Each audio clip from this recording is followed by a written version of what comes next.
Ediciones Destino presenta La mala hija, de Pedro Martí. Narrado por Inés Aldea. Para mi padre, el Bamba. Te prometo que le contaré a Leo lo mucho que su abuelo lo amaba y cómo jugabais a la guerra de las galaxias. Te echamos de menos. Almansa es un lugar muy real, situado en la provincia de Albacete y en mi corazón. Sin embargo, tanto los personajes como los acontecimientos descritos en esta obra no son reales. Bueno, la Puri sí.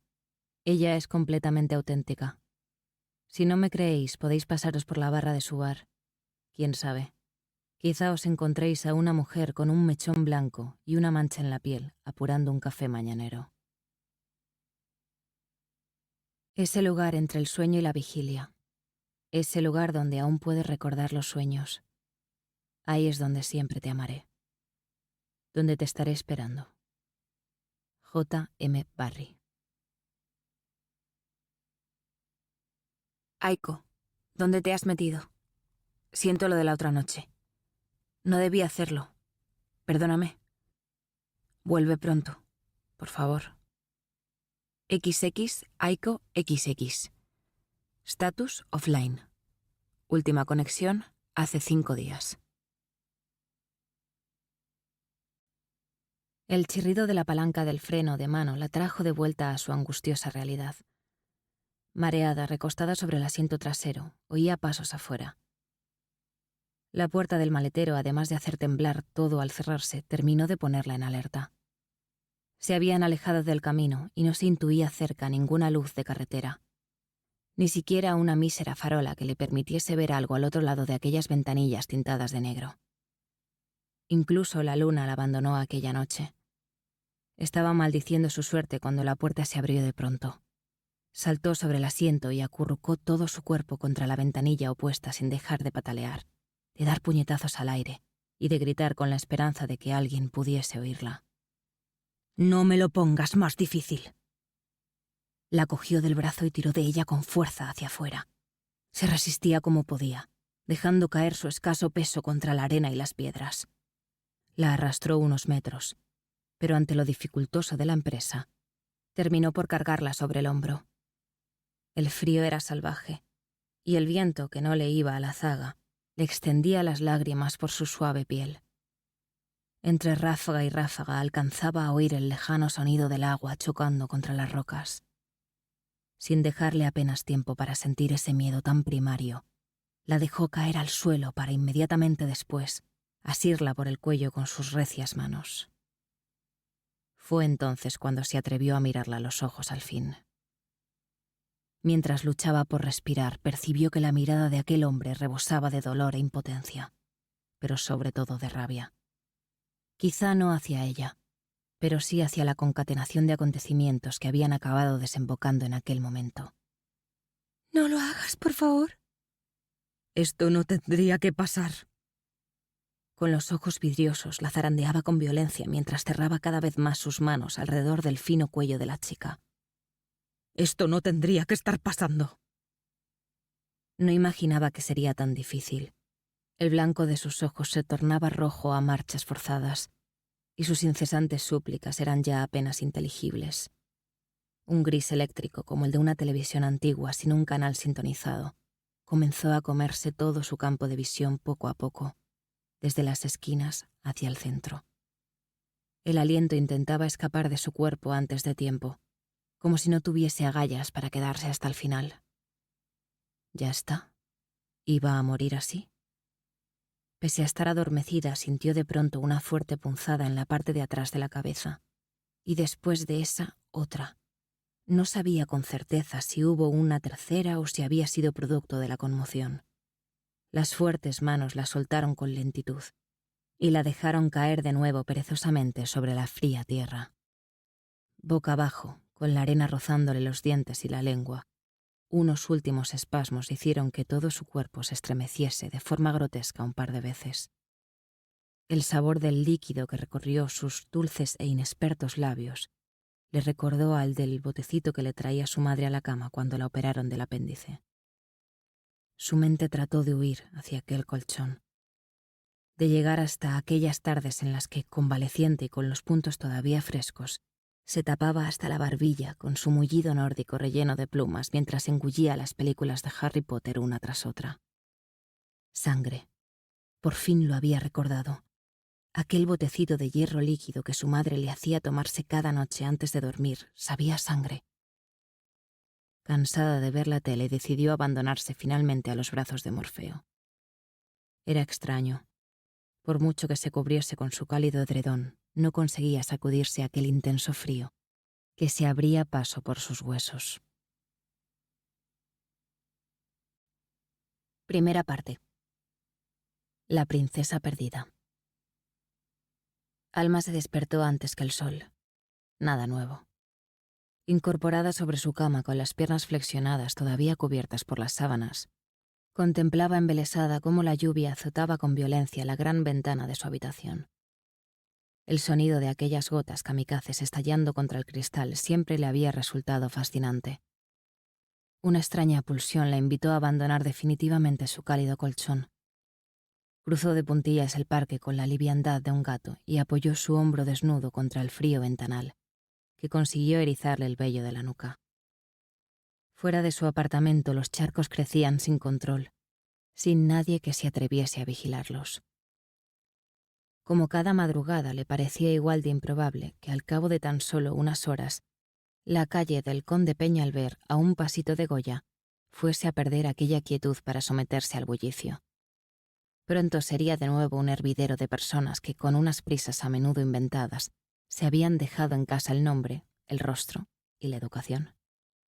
Solitaria o abarrotada, Madrid le ofrecía el anonimato que siempre había anhelado. Nadie allí la conocía a menos que ella lo quisiese, y quizá por eso adoraba la ciudad, quizá por eso le estaba costando tanto despedirse de ella. Alma se obligó a salir de su ensimismamiento y agarró el teléfono. De forma casi automática, escribió un mensaje de WhatsApp. ¿Alguna novedad? Sin esperar una respuesta inmediata, lanzó el móvil sobre la cama. La pantalla todavía encendida iluminaba la habitación.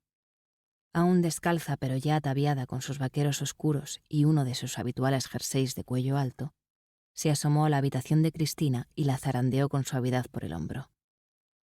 Cris, tengo que irme. ¿Ya? Joder. Cristina tenía muchas cosas en común con Lucas, su padre, y el mal despertar era una de ellas. Se sentó a su lado sobre el colchón. No te levantes, no hace falta. Solo quería despedirme. ¿Y ese ruido? ¿Sigue lloviendo? Sí, y no parece que vaya a parar. Está muy oscuro. Se cubrió la cabeza de nuevo, medio dormida. ¿Qué hora es? Hora de que me vaya si no quiero pillar tráfico. Ten cuidado con el coche. No te preocupes. Y ya sabes, si necesitas cualquier cosa, llámame, sea la hora que sea. Tranqui, estaré bien en casa de Mónica. Cristina se descubrió de nuevo para mostrar su sonrisa adormilada. Anda, vete, que se te va a hacer tarde. Y escríbeme cuando llegues. Aquella petición le arrancó una sonrisa que se apuró en ocultar. Vale. Y Cris, sé buena. Lo mismo digo. Le guiñó uno de sus preciosos ojos verdes, también herencia de su padre. Ya con el cinturón de servicio en la mano, Alma se detuvo antes de dejar el apartamento. La voz de Lucas salió de algún rincón de su mente, donde se paseaba a sus anchas. De vuelta a su habitación, abrió un cajón de su armario, el único que requería llave. Echó a un lado unos cuantos calcetines negros y la vio.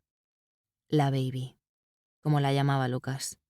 Una Glock 26 de 9 milímetros que hasta pocos días antes de que éste ingresara en el hospital, había sido una especie de apéndice de su riñón. Por si las moscas, decía siempre, aunque nunca tuvo ocasión de sacarla. Alma se disponía a llevársela consigo, pero por algún motivo cambió nuevamente de idea. Con cuidado la cubrió de calcetines y giró la llave. En el pueblo, pensó, las moscas no serían demasiado grandes. Unos minutos después, sin la Baby Glock, pero con su fiel vaso térmico lleno de café, abrió la puerta de su viejo Peugeot. Antes de dejar el móvil en el asiento del copiloto, lo desbloqueó para ver si le habían contestado. Sin novedades. Lo siento, Alma. Resignada, una última mirada a través de la ventanilla antes de emprender la marcha le devolvió una oscuridad atenuada por unas cuantas farolas. La radio y ese telón negro que lloraba por haber perdido sus estrellas serían su única compañía en su retorno al lugar que la vio crecer.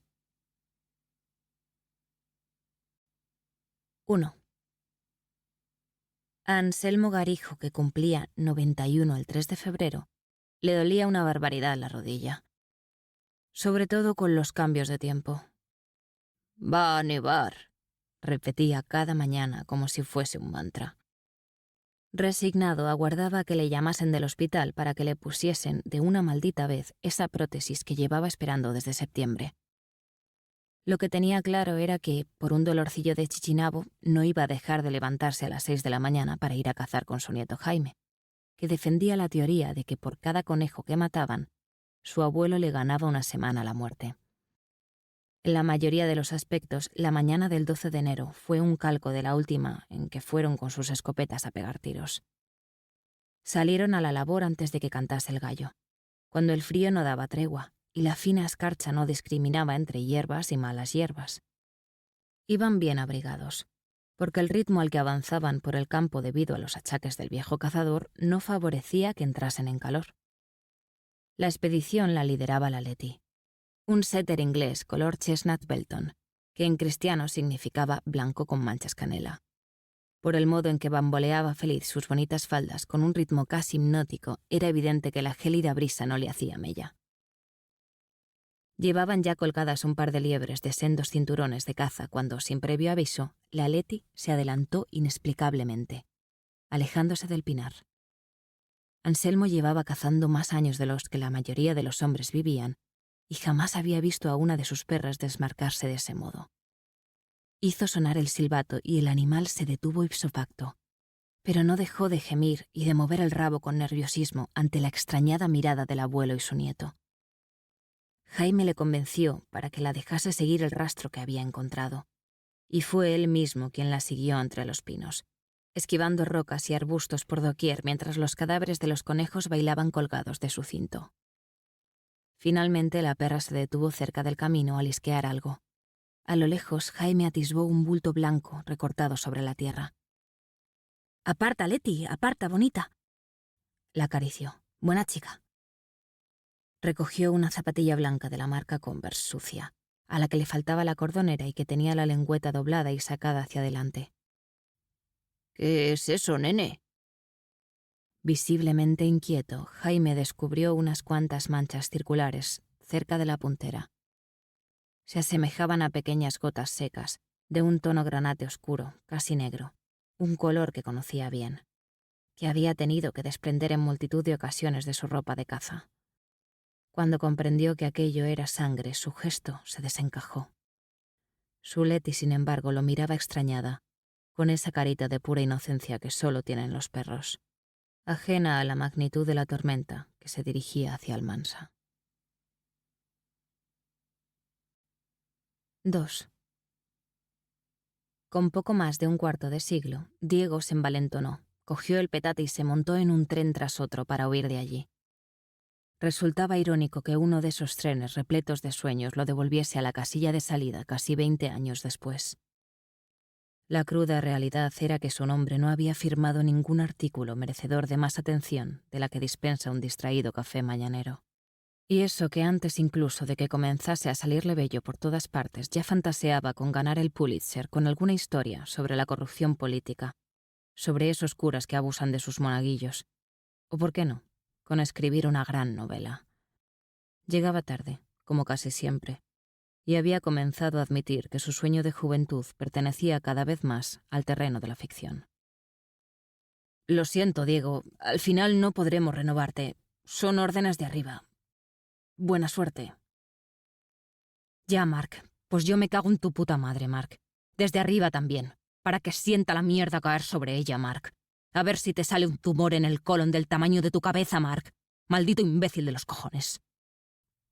A su jefe, Mark, ya no le interesaban sus columnas de opinión, sino artículos estúpidos y sensacionalistas para su edición digital que conseguían miles de clics, del tipo 10 actores y actrices antes y después de pasar por el quirófano.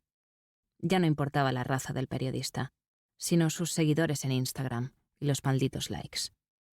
Relevancia, contenido de calidad, engagement, impresiones, algoritmos. Qué puto asco. Con 39 años, Diego Castillo parecía un viejo, incapaz de adaptarse a solo un par de telediarios de pedir que parasen el mundo, que él se bajaba. Al otro lado de la ventana del tren, el paisaje árido parcheado por rectángulos irregulares de una infinidad de tonos de marrón no le ayudaba a ser más optimista.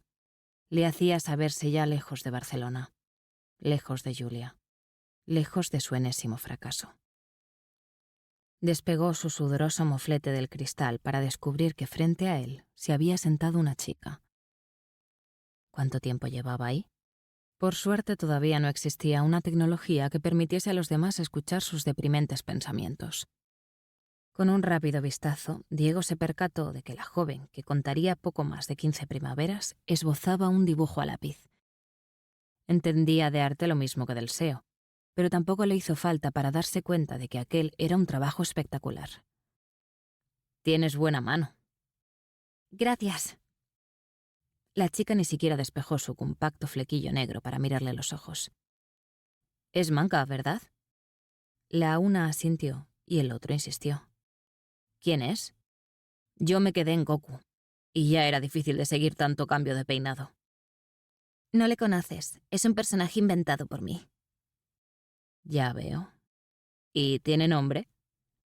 «Lo lamento, pero no converso cuando dibujo». A Diego no le dio la impresión de que le importase lo más mínimo parecer maleducada.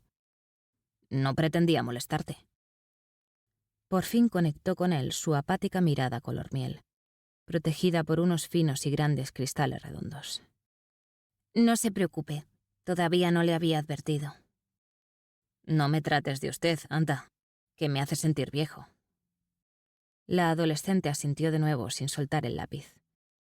«Me llamo Diego Castillo. ¿Cuál es el nombre del artista?» «No digo mi nombre a desconocidos». «Bueno, técnicamente ya no soy un desconocido. Acabo de presentarme».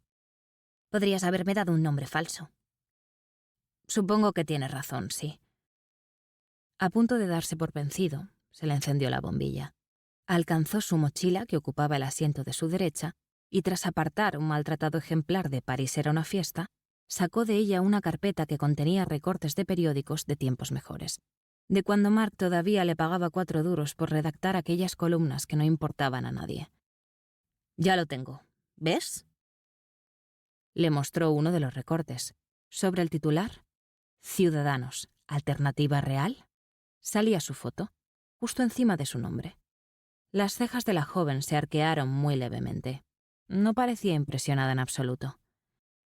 «¿Periodista?» «A ratos». «Me llamo Irene. Y lamento insistir, Diego Castillo, pero no quiero hablar. Como ya te he dicho, no hablo mientras...» «Mientras dibujas. Ya, vale, lo he pillado. Un placer, Irene, niño de los cojones».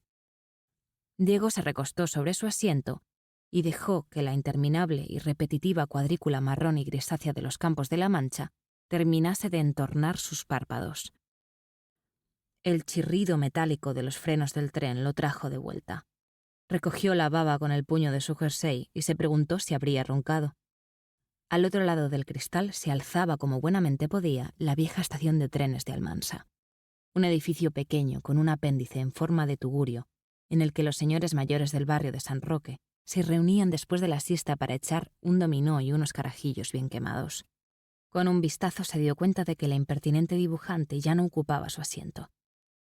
Cuando el último pasajero se levantó, Diego se colgó la mochila, alcanzó la maleta y salió al fresco de la mañana. El frío de la meseta recibió su piel con la sutileza de una violenta bofetada. «Bienvenida a casa», pensó por la boca. 3. Don José les explicó una vez que Almansa en árabe significaba algo así como la mitad del camino.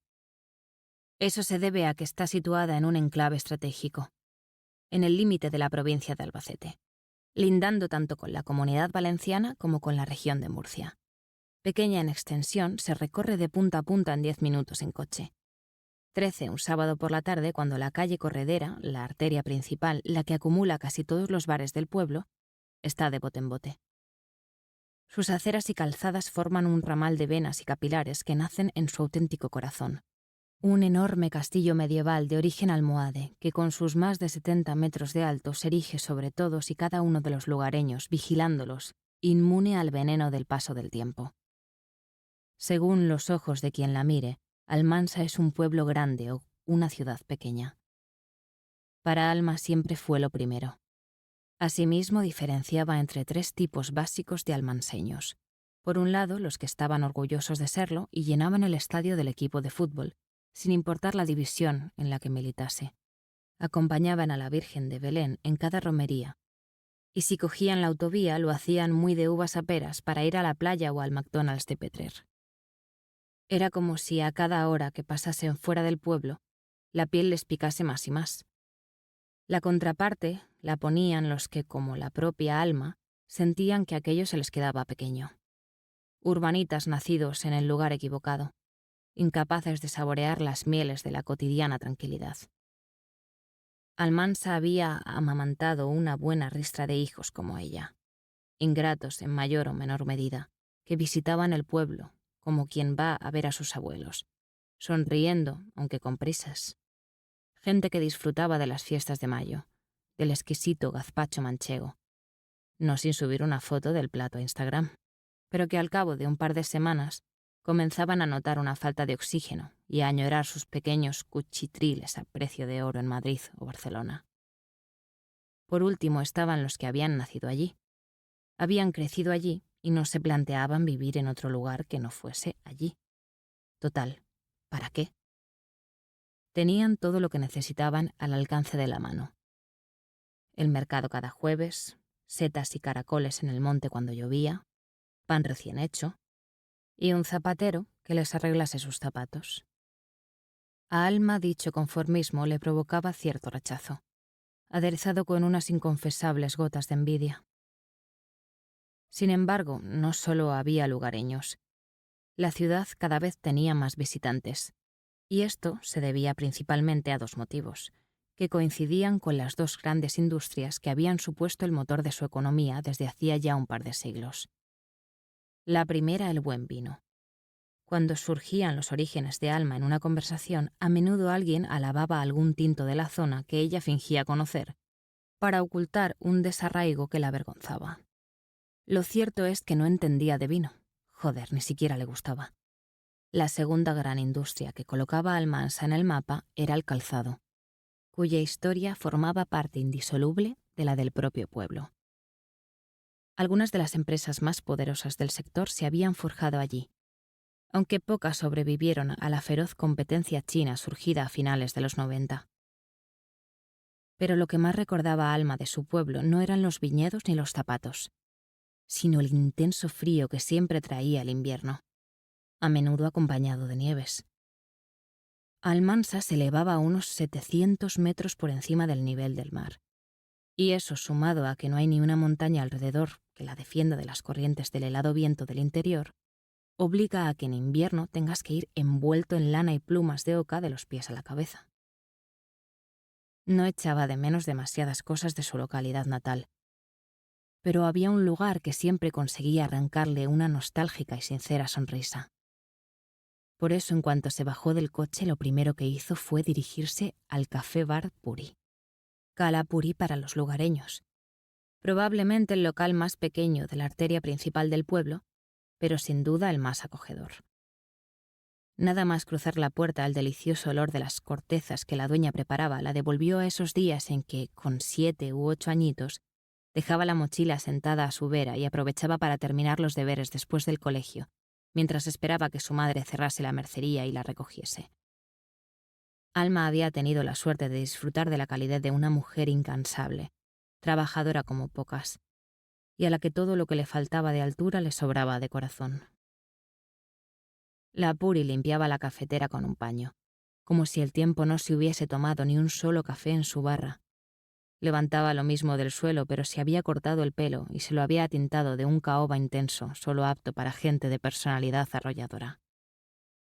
En cuanto la reconoció parada al otro lado de la barra, la recibió a grito pelao.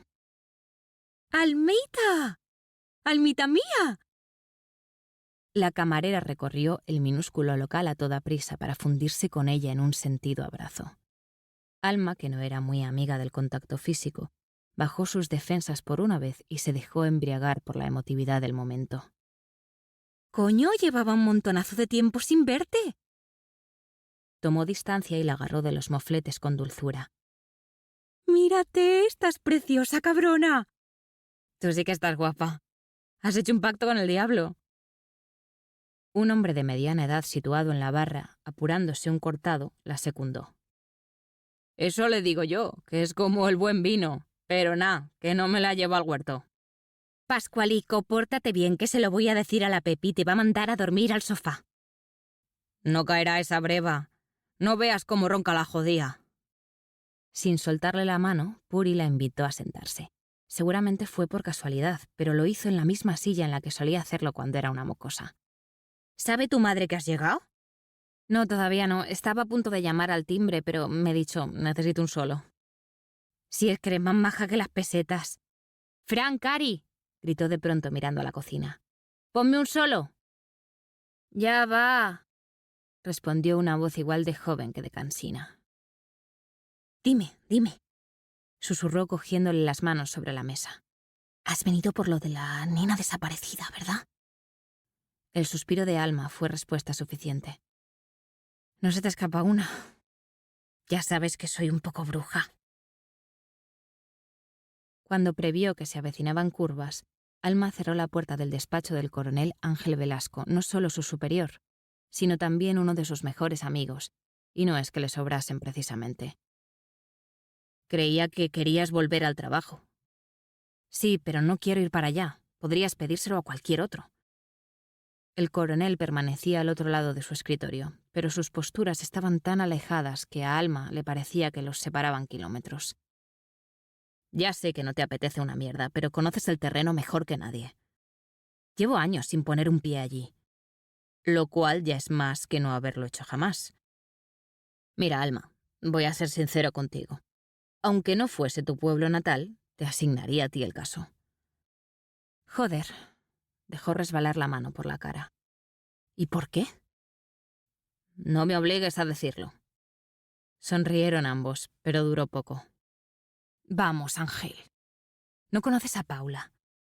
No te imaginas lo que sería para ella recibir órdenes de su hermana pequeña. No te lo tomes a mal, pero vuestras rencillas personales me importan una puta mierda. Sois profesionales, joder, y confío en que lo demostréis. Lo principal es que la cría aparezca. Y tú eres la mejor investigadora que tiene la UCO. Lo has dicho, sonrió Alma. ¿Contenta? Lo estaré cuando le encasquetes el caso a otro. El coronel se dejó caer sobre su silla giratoria, desparramado con las piernas abiertas y las yemas de 2 de sus dedos sobre su inacabable frente grasienta. A Alma se le agotaban las opciones. Conocía bien a Ángel Velasco y sabía que cuando había tomado una determinación era necesario un puñetero milagro para que se desdijese. Hace una semana no querías que volviese al trabajo. Decías que todavía no estaba lista. También quería hablarte de eso. He llamado esta mañana a Roberto. Movió la cabeza, dubitativo. Aunque me ha dicho que has hecho muchos progresos, él prefiere que sigas con la terapia al menos unas semanas más. Tiene un contacto en Almansa. Estudiaron juntos en Albacete y dice que es muy buena. Rebeca no sé qué. Te llamará para darte cita. Esta vez ambas manos resbalaron por su rostro. Cuando terminaron su descenso, se encorvó y se palmeó los 2 muslos al mismo tiempo. De puta madre. No disfruto con esto, ¿de acuerdo? Tú sabes tan bien como yo que eres la opción más obvia, por mucho que te joda tener que trabajar con tu hermana. Vale. Aceptó finalmente a regañadientes. Sabía que seguir batallando solo los llevaría a uno de esos temidos «no olvides que soy tu superior». Y no tenía ganas de ponerle la guinda a la conversación. ¿Algo más? Vamos, Alma. Tú harías lo mismo si estuvieses en mi pellejo. ¿Algo más? El coronel buscó la extraña mirada de su subordinada clavada en la pared del fondo del despacho. No, nada más. Permiso para retirarme. Sí, suspiró Velasco. Claro. La capitana Ortega se cuadró. A sus órdenes, mi coronel. Seguro que tú puedes encontrarla, se alegró Puri. Espero que nos veamos por aquí estos días. Descuida, voy a necesitar mucha cafeína. La dueña del local le apretó las manos con más fuerza. Sus ojazos marrones se humedecieron tanto que la pregunta que escapó con timidez resultó redundante. ¿Y qué tal estáis? Ya sabes. Bueno, lo llevamos como podemos. Chris está peor. Mintió. Al fin y al cabo, Lucas era su padre. Pobrecita. Pienso mucho en vosotras, ¿sabes? Le pregunto a tu madre por ti cada vez que la veo, y por tu pequeña también. Ya no es tan pequeña, es un cóctel de hormonas en ebullición de casi 18 años. Pues como mi Fran. Se giró de nuevo. ¡Cariño, el café! Estoy en ello. Finalmente la voz del adolescente emergió de la cocina junto con sus andares descarbados. Joder, tu hijo está enorme. ¿Este? No para de ligar el jodío. Ya le he dicho que si me vuelve a meter a otra chica en casa sin mi permiso, entro en su habitación a ver qué es lo que están estudiando. Anatomía, mamá, estudiamos anatomía. Y también lengua. Sonrió al tiempo que el sonido de la cafetera inundaba el pequeño local casi por completo. Aquí tienes. ¿Azúcar o sacarina? Lo tomo solo, gracias. Bueno, bajó el tono de voz mientras se acercaba el café a los labios. ¿Y tú qué te cuentas? ¿Cómo va todo por aquí? Dime que llevabas un 10, anda. Ojalá. Se acercó bajando también su tono. A ver, me ha tocado una papeleta, eso sí. De la pelunena. ¿Y eso cuánto es? 20 nada más. 15, después de que Hacienda me pegue el palo. Dámelos si no los quieres. No, si no me quejo. Nos vienen de puta madre. Pero no es lo mismo que te toquen 15 a que te toquen 100.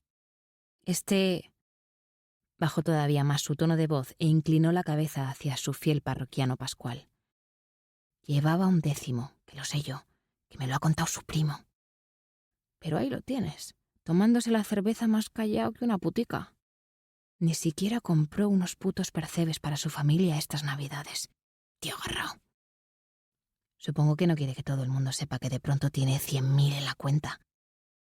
Y menos aquí, nena, que aunque haya 25.000 almas, nos conocemos todos. En la tele dijeron que se han repartido 150 millones de euros aquí nada más. Yo he pillado un pellizquito, que no me viene nada mal para tapar agujeros, nena. Y para pagarle algún chulazo a ver si me tapa el mío un ratico. Alma casi escupe el café. Joder, qué bruta eres. Le compré a mi Fran la PlayStation esa. 300 pavos cuesta. Eso de Papá Noel. De Reyes y de su cumpleaños si me apuras, que es en julio. ¿Y a tu madre qué? ¿Le ha tocado algo? No creo, me lo habría dicho. Tu madre no es de las que se callan esas cosas. Los que no pillaron nada se pasan el día diciendo que esta lluvia de billetes le viene bien al pueblo, que es bueno para todos. Y seguro que es verdad, no lo niego. Pero a quien le viene bien es a quien los tiene en el banco. Ea. Pero el que no se consuela es porque no quiere. También dirán aquello de que por lo menos tenemos salud. Ma, pero yo prefiero las perras. ¿Qué quieres que te diga? Que tengo ya tanta salud que cualquier día me voy a volver inmortal. Por lo demás, me cuento poco, nena. Aquí sigo, deslomándome. No tengo muchos clientes, pero son fieles. Así que no puedo quejarme. Y más cómo están ahora las cosas. A ver si con esto del premio la gente se estira más y gasta algo. Porque en el último año han cerrado 9 bares en el pueblo. Así que hay que dar gracias de que podamos seguir aquí. Creo que me moriría si me encontrase tu bar cerrado. Removió el café con la cucharilla, aunque no hiciese falta. Dime, Puri, ¿qué sabes de lo de la chica? El gesto de la hostelera se torció y su mirada se dirigió a la mesa. No sé mucho, cariño. Lo mismo que todo el pueblo. Seguro que es más de lo que sé yo. Pues, a ver... Llevó los ojos hacia las largas pestañas tratando de recordar. Hace ya 10 días que se la echa en falta. Desapareció el 2. Sí, el 2. Fue el día después de Año Nuevo. Nadie la ha visto. Nadie sabe nada. Como si se la hubiese tragado la tierra. Tiene 16, uno menos que tu Chris y mi Fran. De hecho, con un rápido vistazo a la barra se cercioró de que su hijo hubiese regresado a la cocina. Van a la misma clase, porque el zanguango repitió. Alma dio otro trago a su café con la doble intención de entrar en calor y de que le ayudase a deshacer el nudo que se le había formado en la garganta, tras ponerle la cara de Chris a la chica desaparecida. Probablemente se haya fugado, ¿no crees? Es algo típico de los adolescentes. Quería ver cómo respiraba la opinión pública, pero en el fondo sabía que los altos mandos no habrían enviado un capitán de la UCO si creyesen que la chica se había largado de casa por una pataleta. Las incrédulas cejas de la Puri no tardaron en corroborar sus sospechas. No sé yo, Almita. Belén es un 10 en todo. Inteligentísima, creativa, guapa como ella sola, buena con sus compañeros. No pega mucho con ella un rebote de rebeldía, por muy imbécil que sea su padre. Lázaro Villalba, completó Alma. Todo almanseño, por lejos que hubiese emigrado, conocía aquel apellido, el mismo que rezaba en el logotipo de la empresa más importante de la provincia. Un auténtico gigante en lo que a vestir pies se refería. Ni siquiera el payaso ese se merece esto. Pobre gente. En situaciones como esta es cuando te das cuenta de que el dinero no lo es todo. Ay, cielo. Daría lo poquito que me ha tocado a cambio de que apareciese sana y salva. Puri no lo decía por decir. Le habría gustado poder asegurarle que todo saldría bien, que Belén Villalba volvería a casa en un abrir y cerrar de ojos. Pero su experiencia y su instinto policial le desaconsejaban ser halagüeña. Tengo que irme, Puri. Dio un último trago a su café impulsada por aquel traicionero ataque de melancolía. Hoy ceno con mi madre, que es su cumpleaños. Me imagino que mi hermana vendrá también. Aunque sea a partirme la crisma. Anda, ¿es verdad? Felicítala de mi parte. Lo haré. Ya verás cómo la vais a encontrar. Haré todo lo que esté en mi mano. ¿Cuánto es el café? Anda, anda. No me hagas que te despeine de un tortazo, que vas muy guapa. Si no me cobras, vas a conseguir que me los tome en otro sitio. Ya me has pagado, cariño. La Puri le dio un último abrazo y tras pedirle que se agachase, un sonoro beso en la frente. Felicítala, ¿eh? Que no se te olvide. Sí, tranquila. Hasta luego, Puri. Chao, Almita, exclamó la dueña del bar mientras emprendía su retorno al otro lado de la barra. Hasta luego, guapa, se sumó Pascual, que seguía haciendo tiempo en la barra para no tener que volver a casa con su Pepi. Caminó unos metros hasta una pequeña explanada cuadrada de tierra que se alzaba un par de metros del nivel de la acera, merced a una vetusta estructura de piedra.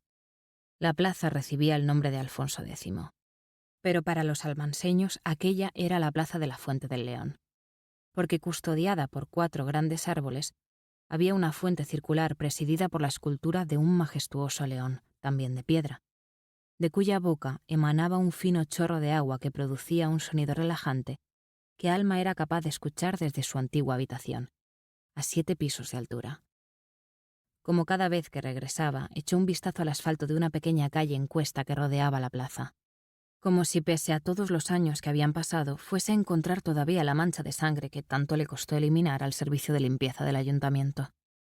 Tras el breve trance, se disponía a tocar el timbre de su casa cuando se percató de que un hombre la observaba sin el menor decoro desde uno de los bancos de piedra de la plaza pequeña.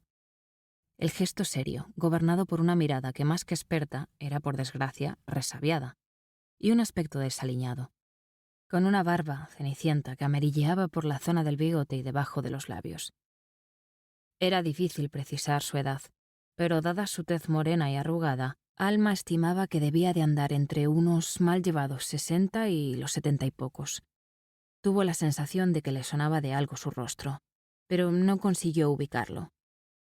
A su lado, sobre el banco de piedra, un pequeño chucho de pelaje marrón tan callejero como su dueño, la miró de un modo mucho más amable.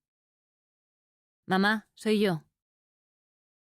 Tras escuchar el zumbido de rigor, empujó la puerta. Había que hacerlo rápidamente porque a veces se atascaba. Se sorprendió al ver que lo recordaba a la perfección, como si aquella acción mecánica se le hubiese quedado grabada en los genes. Ya en la 7ª planta, la última, cogió aire, se atusó el pelo y alargó el brazo para llamar al timbre. Pero antes de que pudiese hacerlo, la puerta se abrió ante ella. Su madre le dio el segundo abrazo de la mañana, pero este poco o nada tuvo que ver con el de la Puri, y aquello la hizo sentirse mal. «Te veo delgada, nena». «Estoy como siempre». «¿Y la pielecica?» Le acarició con suavidad la mancha de la frente. «¿Te pones crema?» «Estoy bien, mamá, no te preocupes». Retiró la cara con sutileza. «Felicidades». «Gracias, cariño». En muchos aspectos, Alma y su madre eran dos versiones de la misma persona con 26 años de diferencia. La misma altura, la misma constitución delgada, la misma nariz fina, los mismos párpados cansados y, sobre todo, el mismo gesto serio y desconfiado. Sin embargo, había un rasgo en la Guardia Civil que desde bien pequeña le había granjeado miradas furtivas, insultos e irrespetuosos susurros. Un llamativo mechón de pelo blanco desarmaba por completo la uniformidad de una larga melena dorada y lacia, que, excepto por esa discordante nota de invierno, era idéntica a la de su madre. Aquel beso de luz no se limitaba a unas cuantas hebras de cabello, sino que se posaba sobre la mitad izquierda de su frente, dibujando un gran parche de piel pálida que desde el nacimiento del pelo descendía avaricioso hasta su pómulo, conquistando parte de la ceja y las pestañas, y estirpando a su paso cualquier atisbo de color, salvo el del ojo, de un tono azul tan tenue que se asemejaba al del hielo. Inquisitivos y recelosos, delimitados por unas largas pestañas, rubias en el caso del derecho y mayoritariamente blancas en el izquierdo, ponían la guinda a un aspecto que rayaba en lo sobrenatural. «¿Y Cristina cómo está?» Le molestaba que no se refiriese a Cris como a su hija. Únicamente ella se reservaba el derecho a fustigarse y a no considerarla del todo suya. «Bueno, está mejor. Todavía necesitamos tiempo». «Pasa, y deja la maleta en tu habitación. Te he puesto un par de mantas además del edredón porque está haciendo un frío que pela estos días. Y dice el del tiempo que lo peor está por llegar, que va a nevar. También hay una estufa en el trastero, ¿te la traigo?» «Mamá, te dije que me quedaría en el hotel». «Tonterías, es un dinerico que te puedes ahorrar. Me lo paga la unidad». «Ea, ¿pero dónde vas a estar mejor que en tu casa?» «En cualquier otra parte». Por suerte, la respuesta de Alma no ascendió por su garganta. 4. Una vez en su viejo salón, guiada por la más automática de las inercias, la capitán se sentó en el mismo lugar de siempre, en el extremo del sofá más alejado del sempiterno ruido del televisor. «Cuéntame, ¿qué tal todo por Madrid?» «Mucho estrés, mucha gente, mucho trabajo, mucho de todo, lo normal». «¿Cuánto tiempo te vas a quedar?» «El necesario, mamá». «Claro, ya me imagino. Qué pregunta más tonta. No estoy acostumbrada a que vengas por trabajo, ni a que vengas en general», leyó el reproche entre líneas. «¿Y Cristina? ¿Va a aprovechar para hacernos una visita?» «No, las clases se reanudaron el jueves». «¿Qué tal sus notas? ¿Sabe ya lo que va a estudiar?» «Pues bajó un poco el rendimiento con lo de su padre, pero ya está otra vez cogiendo el ritmo habitual. Es muy inteligente, podrá hacer lo que quiera. Aunque lo que mejor se le da es el inglés. El año pasado se sacó el C1. ¿El C1? ¿Qué es eso?» «Un grado avanzado. Ve todas las series y películas en inglés sin subtítulos. Yo no sé cómo coño se entera de lo que dicen». «¿A ti no se te daba mal el inglés?» «Ya, pero nada que ver con ella. Era otra época. Por cierto, la Puri me ha dicho que te felicitase». «¿La Puri? ¿Es que la has visto?» Necesitaba un café y he pasado por el bar antes de venir. Los años no pasan por ella. Me ha dicho que pilló un pellizco del premio. Sí, me lo dijo. Yo tuve el 10º en la mano y no lo compré. Ea. ¿Y a Paula le ha tocado algo? No, me lo hubiese dicho. Permíteme dudarlo. ¿Cómo de enfadada está conmigo? Se le pasará, sonrió su madre. Para ella es duro que le quiten el caso. Se está dejando la piel. Vengo a ayudar. Además, no es mi culpa. Yo no quería que me lo dieran. Qué desgracia. Pobre criatura. Cambió de tema con su destreza habitual. En el pueblo no se habla de otra cosa. Vaya forma de empezar el año. Hace un par de días entrevistaron a sus padres en la tele. Estaban destrozados, sobre todo Janos. Era típico de su madre decir el nombre de alguien esperando que su interlocutor lo conociese. Como si viviesen en Twin Peaks y no en una localidad con casi 25.000 habitantes. Le molestaba, le hacía sentirse extranjera, más todavía. No sé quién es Janos. ¿La madre de la niña? Ya, eso lo he deducido. ¿Tú la conoces? ¿Era tu amiguica? Tengo menos amigos que dedos en una mano, así que si fuese mi amiguica lo sabría. Que sí, que iba a tu clase en el colegio. Tenía una gemelica. Muy bonicas ellas, siempre muy arreglas. Sí, que su abuelo tenía la casica por las norias. Los buenos almanseños, como su madre, podían balancearse de liana en liana por el árbol genealógico de cualquier vecino del pueblo con solo unas pocas señas. No te esfuerces, te digo que no la conozco. Ea, que te digo yo que sí, mira. Cogió el móvil que estaba colocado sobre el tapete de ganchillo que cubría la mesa. Lo desbloqueó, abrió la galería y le mostró una foto tomada directamente de la televisión. Su madre estaba en lo cierto. Aquella bella mujer de pelo y ojos castaños le resultaba muy familiar. Tardó unos segundos en recordar por qué. Janos Hill. Iba a mi clase en el colegio. Ea, ¿no te lo había dicho? ¿Y su gemela se llamaba Bea? Berna. Eso, recordó. Janos y Berna, las geme. Pues está destrozada la pobre mujer. Janos, digo. Y no es pa' menos. Dios mío, que la Virgen se la cuide y se la devuelva sana y salva. La Puri me ha dicho que nadie sabe nada, que es como si se la hubiese tragado la tierra. ¿Te ha contado algo mi hermana? ¿Sabe por dónde pueden ir los tiros? No me cuenta nadica. No puede, ya lo sabes. Y en el fondo hace bien, porque no sé estarme callada. Dios quiera que me equivoque, pero me recuerda tanto a lo de aquel niño, David, el del horno virgen de Belén. David Collado, completó Alma en su cabeza. Y es que para un almanseño, aunque fuese de segunda, como la capitán Ortega, era imposible desligar ese nombre de ese apellido por muchos años que pasasen. Iban al mismo colegio, aunque no a la misma clase, ya que David era 2 años mayor. Alma recordaba las charlas de la policía en la escuela durante las semanas y meses que siguieron a su desaparición. No habléis con extraños, no aceptéis regalos de desconocidos, no vayáis nunca solos. Frases que adquirieron categoría de mantra mientras las calles se llenaban de cámaras de televisión. La madre de Alma, por aquel entonces, con hombreras y el pelo cardado, fue entrevistada a pie de calle en Informe Semanal. Como si fuese meritorio, guardaba un VHS con la grabación de aquellos 2 minutos de gloria. El pueblo se puso patas arriba, pero nadie pudo hacer nada por encontrar a David, cuyo rastro se perdió la tarde del 29 de abril de 1991. Apenas unos días antes del pistoletazo de salida de las fiestas mayores de Almansa. Nunca se le volvió a ver. Señor, hace ya casi 30 años, ¿cómo pasa el tiempo? Bueno, Alma se levantó del sofá, desperezándose. Creo que voy a tumbarme, ¿vale? El viaje me ha dejado reventada y dentro de un rato tengo que ir al puesto. Claro, si aquí vas a estar mejor que en ningún hotel. Mamá, no he dicho que vaya a quedarme, ¿vale? Solo voy a tumbarme un rato. Vale, hija, no te enfades. Ciérrate la puerta del pasillo y la de la habitación que se escapa el gato. ¿Quieres que te despierte cuando le falte poco a la comida? Alma asintió, y cuando se disponía a cerrar la puerta que daba al pasillo, escuchó su nombre. Se giró y le preguntó a su madre qué pasaba. Nada. Es solo que me alegro de que estés en casa.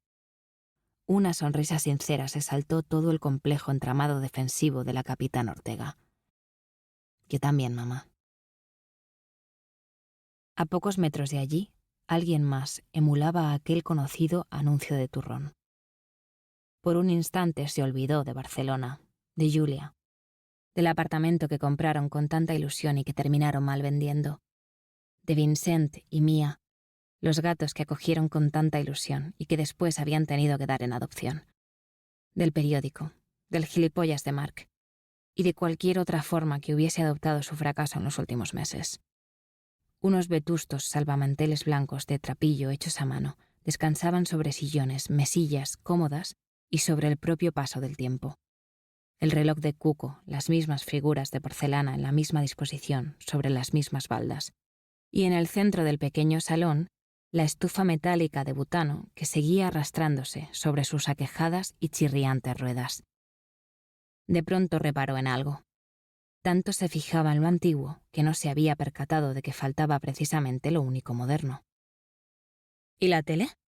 Preguntó después de darle un abrazo a su madre y echarse un vaso de agua directamente a la garganta. ¿La tele?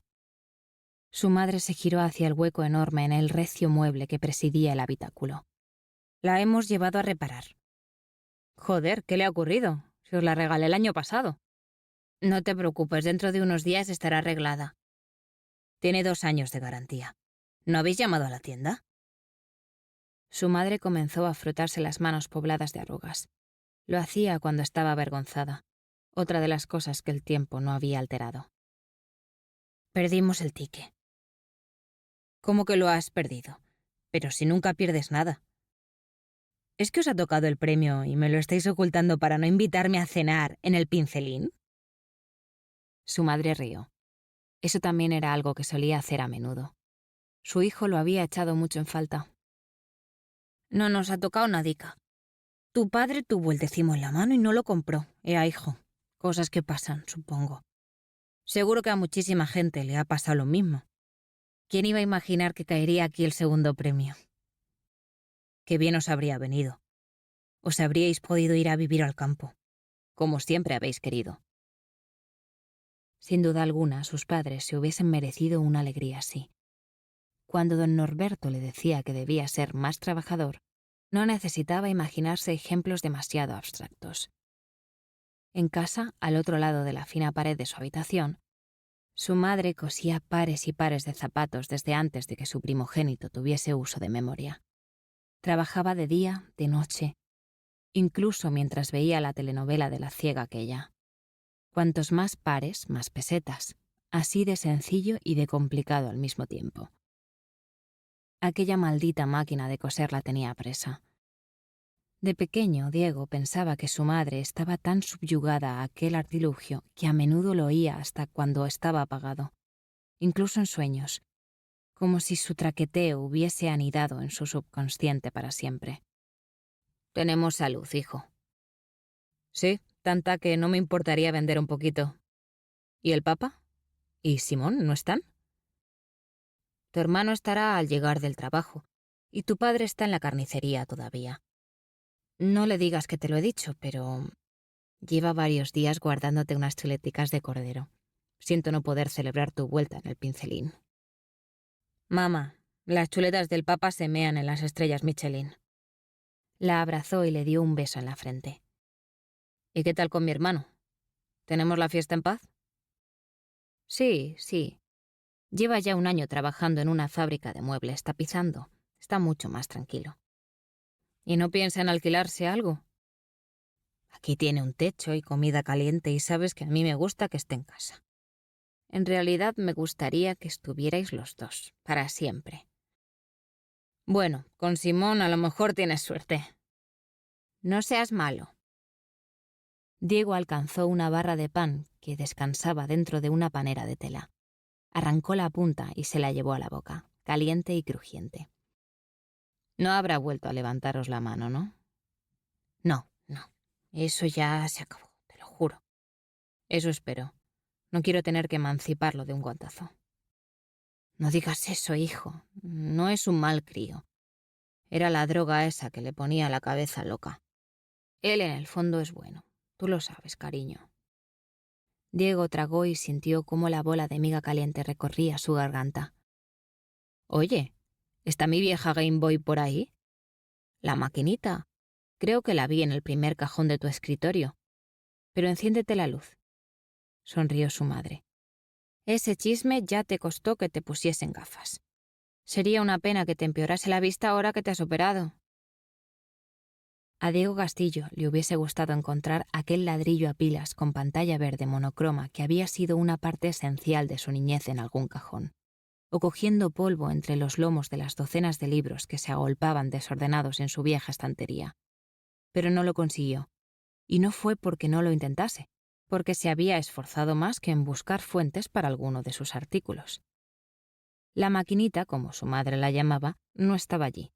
Era extremadamente raro que el superpoder que tenía su madre para saber dónde estaba cada objeto de la casa hubiese fallado. Decepcionado, decidió encender su vieja tele de tubo y escuchar un rato las noticias antes de comer. Hizo zapping hasta que encontró la señal de la televisión local.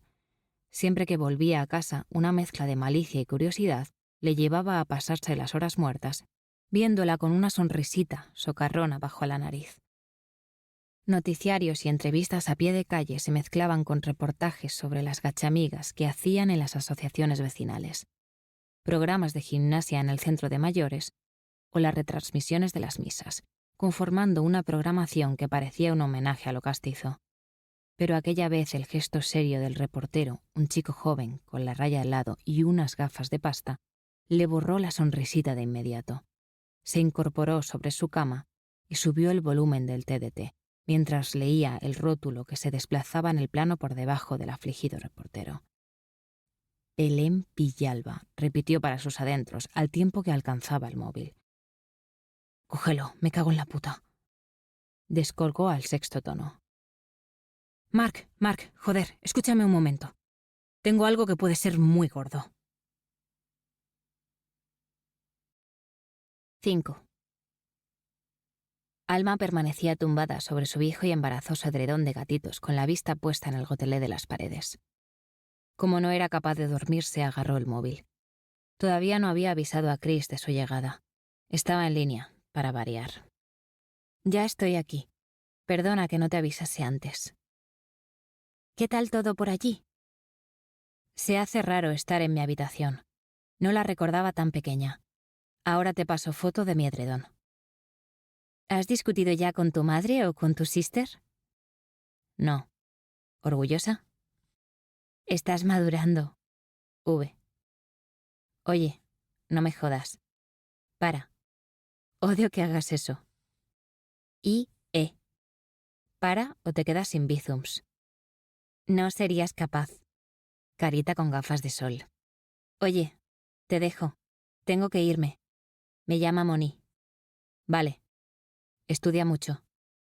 Ok, boomer. ¿Boomer? ¿Como los chicles? Estás muy out.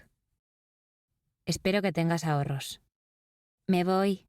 Hablamos esta noche. Ok, tened cuidado si salís. Vale. J.A. Carita enfadada. Aprovechando que seguía con el móvil en la mano, abrió la app de Instagram. No es que tuviese cuenta propia, pero se había convertido en una buena herramienta para investigar. Por suerte, el perfil de Belén Villalba estaba abierto. Descendió durante un buen rato por sus publicaciones hasta que encontró una foto en la que se le viese la cara. Ya que la mayoría eran estampas artísticas de paisajes, algunos bucólicos, otros un tanto siniestros. Si las había tomado ella, sin duda gozaba de talento con el objetivo. Bastaba un simple vistazo a la fotografía para darse cuenta de que a Belén se le quedaba corto el adjetivo preciosa. Tenía unos ojos color azul intenso, más propios de una princesa de algún país nórdico que de una chica de la meseta. Y su nariz, fina y respingona, le otorgaba un aspecto de muñeca de porcelana casi artificial. Alma pensó en un primer momento que podría tratarse de uno de esos malditos filtros que estaban tan de moda. Pero un par de fotos más, en la que la acompañaban unas amigas, disiparon toda duda. Aquel cóctel de rasgos perfectos venía aderezado por una sonrisa que transmitía sencillez y por una cascada uniforme de cabello rubio, que caía sobre sus hombros para ocultar un par de lunares que luchaban por hacerla un poco más real. Le llamó la atención un pequeño tatuaje en la cara interna del antebrazo izquierdo. Se trataba de un rayo negro bastante simple, con la palabra Always escrita debajo. Le resultó extraño que una chica tan guapa y de solo 16 años no tuviese una galería, un feed, le habría corregido Chris, llena de autorretratos poniendo morritos, tomados siempre desde el mismo ángulo para mostrar algo más de carne. Tuvo la sensación de estar mirando a los ojos de alguien que, si bien no era todavía una mujer, tampoco era la típica cría de instituto. Siguió deslizando el dedo unos minutos más, buceando entre las imágenes de aquel ángel, buscando no sabía muy bien qué. Cuando entornó los ojos por cuarta vez, supo que era la definitiva. La foto de Belén sonriendo, la misma que empapelaba todo el pueblo con la palabra desaparecida escrita debajo. Se quedó abierta sobre su pecho en la oscuridad de la habitación hasta que la pantalla del móvil también cedió al cansancio. No sabía cuánto tiempo había dormido cuando la sobresaltó el sonido del timbre. Como siempre que se despertaba fuera de su apartamento, tardó un rato en ubicarse. Desde el pasillo pudo escuchar a su madre hablando por el auricular del portero automático. «Sube, sube que todavía no hemos comido», dijo. Se había puesto en pie cuando llamó a la puerta de su habitación. «¿Has dormido algo?» «Algo», repitió mientras pasaba la cabeza a través del cuello alto de su jersey negro. «¿Es Paula?» «Sí, le he dicho que subiese un ratico, pero insiste en que bajes». Así era Paula, capaz de no cogerle el teléfono, pero de pasarse por allí a recogerla sin avisar para demostrarle no sabía muy bien qué. «¿No vas a comer nada? ¿Ni un pedacico de tortilla? Me ha salido buena». «No quiero hacerla esperar». «Nos vemos esta noche para la cena. Le he comprado a Castillo unas chuletas de cordero buenísimas y unos rollos de mosto de esos que tanto te gustan». Mientras hablaba con su madre, se metía el móvil y la cartera en los bolsillos de la chupa de cuero negra que Cristina le había regalado por Navidad. No quería concederle a su hermana la más mínima posibilidad de achacarle falta de diligencia, por lo que, para echarle gasolina al cuerpo y contentar a su madre por el mismo precio, se fue a la cocina, cortó con un tenedor un pedazo de tortilla y se lo comió casi sin masticar. «Me voy, mamá». Apenas se la entendía con la boca llena. «Luego nos vemos». «Vale, hija, vale. Tened cuidadico». Bajó las escaleras a toda prisa mientras deglutía la tortilla. En el rellano la esperaba Paula, envuelta en la parca verde oliva de la Guardia Civil. Le extrañó ver sus botas salpicadas de barro. No había envejecido una sola tarde desde la última vez que la vio hacía ya un año, en el funeral de Lucas. A sus 15 primaveras, Alma comenzó a compartir estatura con ella, y desde entonces ninguna se alzaba sobre la otra. La delgadez, también compartida, se remontaba a tiempos incluso más remotos, de sonrisas de complicidad en el monte mientras buscaban caracoles juntas. Paula tenía la piel tersa para su edad, y solo contaba con unas cuantas manchas anodinas magistralmente disimuladas con un maquillaje ligero, casi indetectable. Sus ojeras, sin embargo, no eran tan fáciles de ocultar, y sobre ellas se abrían dos grandes ojos marrones de aspecto cansado. Su nariz era más corta y gruesa que la de su hermana, y su cabello, recogido en una coleta que escapaba de la gorra de la Guardia Civil, era algo menos lacio y de un tono castaño que, pese a ser claro, no llegaba al rubio de su hermana y de su madre. Paula siempre fue la guapa, difícil no serlo, al lado de una niña de aspecto enfermizo con un enorme parche en la cara, un mechón de pelo blanco y unas cuantas pestañas a juego. Era 4 años mayor, una diferencia casi inapreciable pasados los 30, pero que en la adolescencia supuso un tremendo agujero negro que no supieron gestionar y que terminó por engullirlas y mandarlas a dimensiones distintas. Por si no hubiese sido suficiente, aquel 12 de septiembre, cuando el cráneo de aquella mala bestia reventó contra la calle tras 7 pisos de caída libre, también reventó cualquier esperanza de reconciliación entre ellas. Alma se le acercó y le dio 2 besos de rigor. Sabía que, por muy enfadada que estuviese con ella, Paula no le negaría el saludo. Al igual que su madre, era una esclava de las apariencias. Compartieron la incomodidad del momento como 2 buenas hermanas hasta que Paula decidió romper el hielo y comenzar uno de sus típicos diálogos algorítmicos. ¿Hace mucho que has llegado? Solo unas horas. ¿El viaje bien? Sí, bien. Vamos al puesto para que te ponga al día. Alma asintió y comenzó a caminar tras ella hasta que se paró de pronto. Una cosa, ¿tengo que referirme a ti como mi capitán? Ahí estás. Yo no he tenido nada que ver en esto. El coronel Velasco... No tienes que disculparte, la interrumpió. Venga, no perdamos más tiempo. Antes de sentarse frente al volante del coche patrulla, un viejo Megán que pedía a gritos la jubilación, la teniente se dirigió a la puerta del copiloto y la abrió. Alma tenía tanto frío que ni siquiera se quitó la chupa. No se había ajustado todavía el cinturón de seguridad cuando Paula arrancó y se incorporó a la calzada sin poner el intermitente, llevándose la habitada de un vecino. El trayecto por la calle corredera estuvo gobernado por un silencio tenso, perturbado únicamente por los avisos de la radio. En el segundo semáforo en el que se detuvieron, Alma trató de que se impusiese el sentido común. Una de las dos tenía que ejercer de adulta. Va a ser difícil que trabajemos juntas si no me diriges la palabra. He venido a ayudarte a encontrar a la chica. ¿A ayudarme? Rió Paula desafiante. Velasco no me dio opción. Se enderezó en el asiento para poder mirar a su hermana a los ojos, pero ella no desvió la vista de la calzada. Llevas ya unos añitos de verde como para no entender lo que significa acatar una orden. Lo entiendo perfectamente, igual que entiendo que mis hombres y yo misma estamos dejándonos la piel. Doblan turno, no sueltan el móvil ni para cagar, y llevan unas ojeras que asustan. Este es mi pueblo, Alma. Quizá ya no sea el tuyo, pero quiero que los almanseños sepan que se puede confiar en nosotros, que somos capaces de mantenerlos a salvo.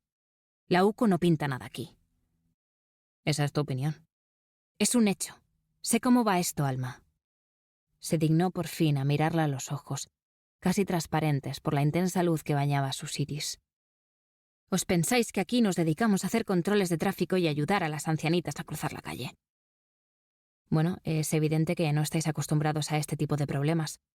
El coronel me dijo que no han pedido rescate. Paula negó con la cabeza y percibió cómo su hermana torcía el gesto. Todavía es posible que lo hagan. Los rescates suelen pedirse un día después del secuestro, 2 como mucho, la contradijo. Paula, puede que esto sea obra de alguien peligroso de verdad, de un monstruo. Esto no es Madrid. En 1990 una mujer se convenció de que su hija estaba embarazada de Satanás. Y lo que le hizo después a la chiquilla lo sabe todo el mundo. Y si no, cada 2 o 3 años Iker Jiménez habla de ello en su programa para que no se nos olvide. Un año más tarde, desapareció David Collado, y ya lleva 20 y tantos en paradero desconocido. En Almansa, como en todas partes, hay monstruos. Deberías saberlo bien. Tú y yo crecimos con uno. Puedo llevar esto, ¿vale? Paula saludó por la ventana a un viandante que salía de una panadería. La gente confía en nosotros. No van a perder la fe en sus guardias civiles porque venga la UCO a ayudar. A quitarnos el caso. Llámalo como te dé la gana.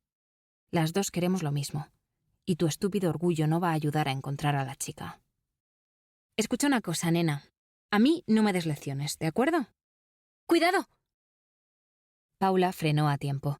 La mujer que cruzaba el paso de cebra con su hijo de la mano la fulminó con la mirada. La teniente se disculpó con un conato de sonrisa. No he venido a darte lecciones, retomó Alma mientras la mujer, todavía con el miedo en el cuerpo, cruzaba la calle con pasitos cortos. Que tenga que hacerlo o no depende de ti. ¿Pero tú qué te has creído? ¿Crees que puedes hablarme así? Encendió el motor de nuevo y reanudó la marcha con brusquedad. Unos metros más adelante aparcó el coche patrulla frente al puesto de la Guardia Civil, que custodiaba la principal entrada a la ciudad.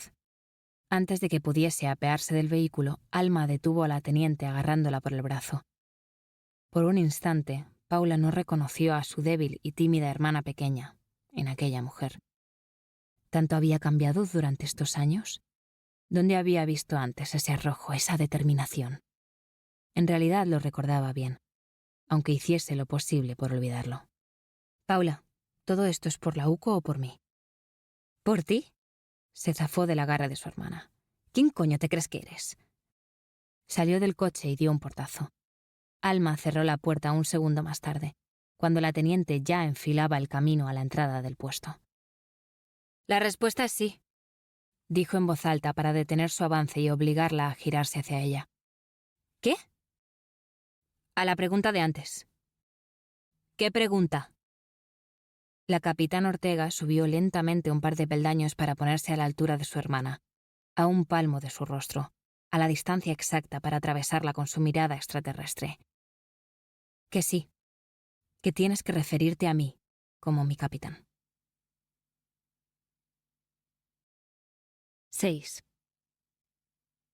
Las caras eran nuevas, las miradas las de siempre. Por mucho que cada vez hubiese más mujeres en la policía, los cuerpos de seguridad seguían siendo cosa de hombres. Y más si cabía la benemérita, debido a su marcada naturaleza militar.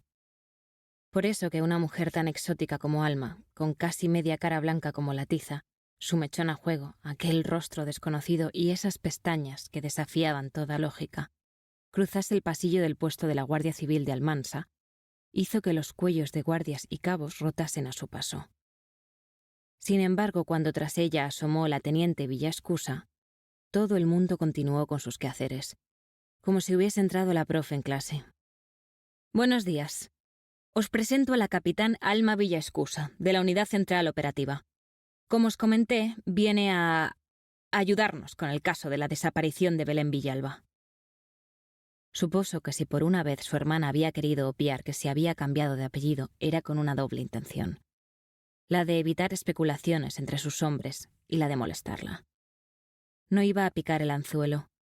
No iba a comenzar su etapa en Almansa con una bronca estéril que la desacreditase frente a su nuevo equipo.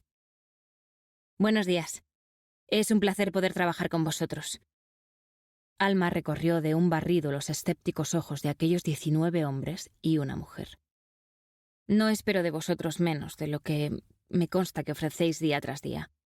La teniente me pondrá al corriente de la investigación a la mayor brevedad posible para que pueda ayudaros cuanto antes a dar con la chica.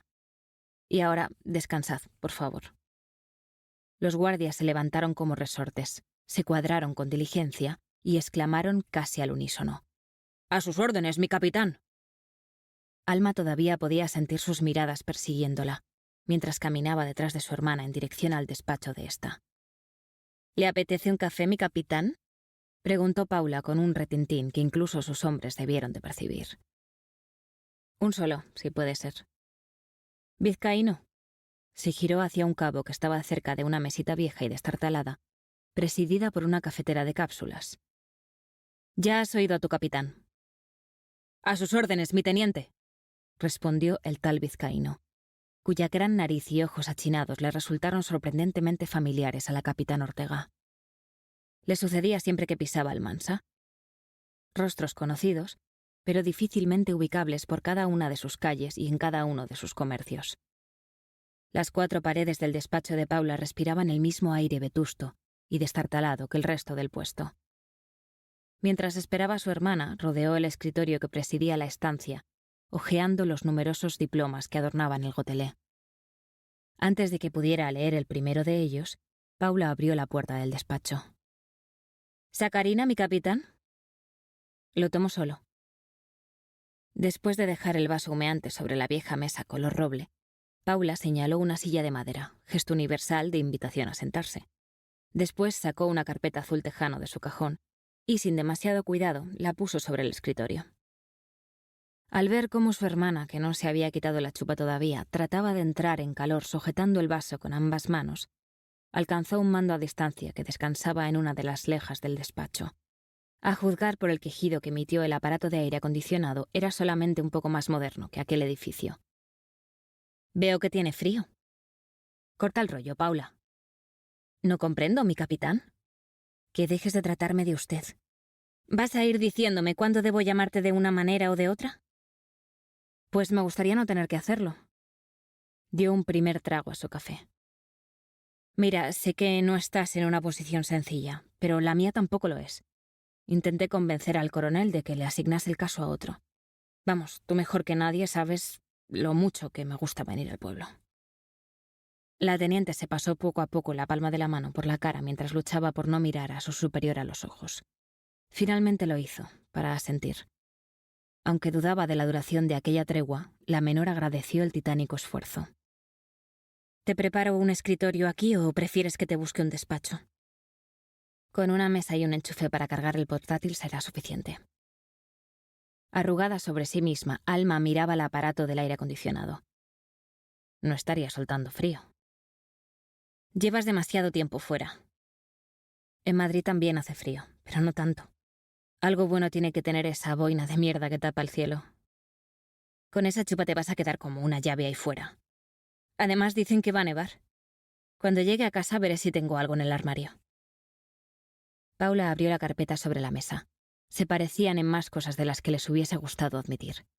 Y una de ellas era que ninguna de las dos era devota de los preliminares. Belén Villalba Gil. Con ambas palmas sobre la mesa comenzó a leer, aunque no lo necesitaba porque se sabía todo aquel requilorio de memoria. 16 años, hija de Lázaro Villalba Soriano y de Llanos Gil Cantos. ¿Te suena, verdad? Íbamos juntas a clase. Tenía una hermana gemela. Se dedica a pintar. Su marido le monta exposiciones en algunas galerías de arte de la provincia. Hay un par de obras suyas en el hospital y en el Hotel Blue. Ahora que lo dices, recuerdo que era buena en plástica.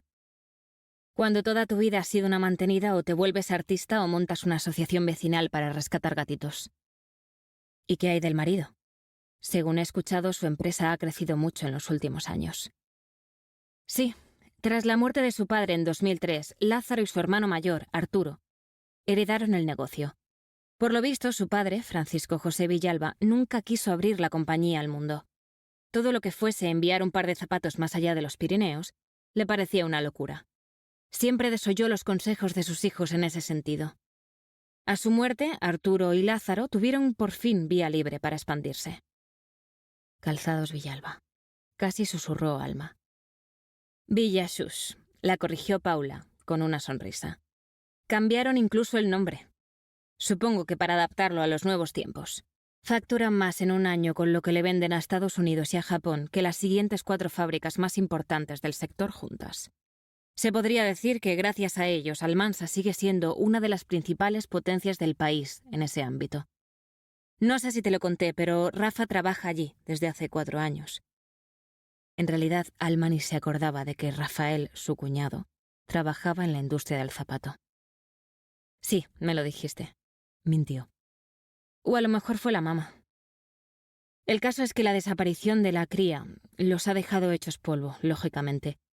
Ya no se pasa el día aquí en el puesto y en el pueblo no se habla de otra cosa. Ni siquiera del premio de la lotería. Hay una manifestación cada día en la plaza del mercado. Y han comenzado a organizar batidas por el campo. Está bien que la gente ayude. Saben buscar guíscanos y caracoles, no personas. No es ayuda, es su manera de decirnos que lo que hacemos no es suficiente. Apretó el puño sobre la mesa. El primer día pensé que se había largado sin más. Ya sabes, harta de su madre, del imbécil de su padre o de los dos. Los chavales a esas edades quieren llamar la atención y por lo visto no es la primera vez que Belén se va de casa. ¿No es la primera vez? Se puso alerta. Lázaro tenía sus reservas sobre si contármelo o no.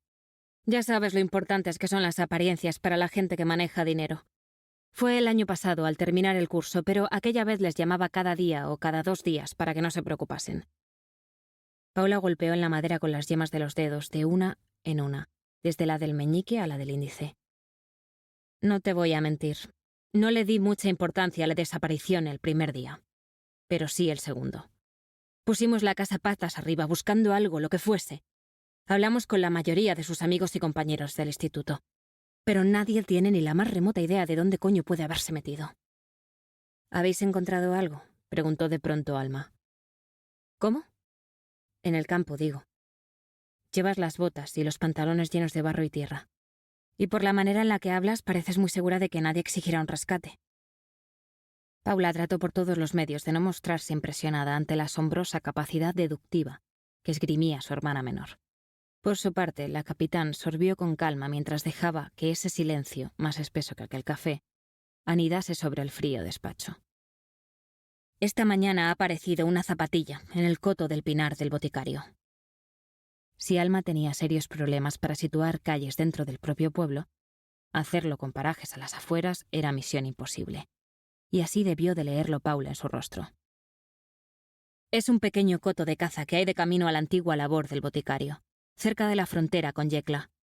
Llevamos todo el día peinando la zona, incluso nos han traído los perros desde Albacete. ¿Es suya? Es del mismo tipo. Paula resopló una vez más. Una Converse blanca, de esas que estaban de moda en los 80 y que ahora llevan todos los chavales. ¿Se la has mostrado a los padres? Todavía no. Hay que hacerlo, necesitamos confirmación. Ya sé que hay que hacerlo, joder. Dio una palmada sobre el escritorio. No es sencillo, ¿sabes? Hasta esta mañana seguía existiendo la posibilidad de que se hubiese largado sin más, o de que la hubiesen secuestrado para pedir un rescate. Hay unas manchas cerca de la puntera de la zapatilla. Parecen gotas de sangre. Estamos esperando el análisis forense del ADN, pero llevará unos días. Me gustaría ver la zona en la que ha aparecido. Están imprimiendo las fotos que hemos tomado, pero ya te adelanto que no había nada.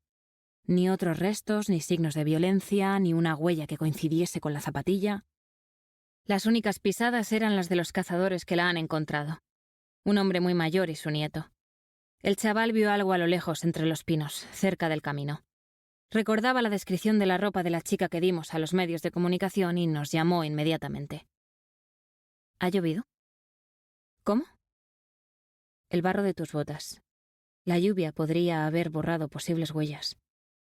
Paula negó con la cabeza. Es por la escarcha. ¿Neumáticos? Incontables. Es un coto privado al que los cazadores van en coche. Es imposible rastrearlas todas. ¿Dactilares en la zapatilla? Paula volvió a negar. ¿Tienes alguna foto? ¿De la zapatilla? Como te he dicho, se están imprimiendo. Sacó el teléfono del bolsillo de su pantalón. De momento vas a tener que conformarte con estas que he echado con el móvil. La están analizando en Albacete. ¿Puedo? Estiró el brazo con intención de coger el dispositivo. Sí, claro. La luz de la pantallita se abrió paso a través de sus iris color hielo.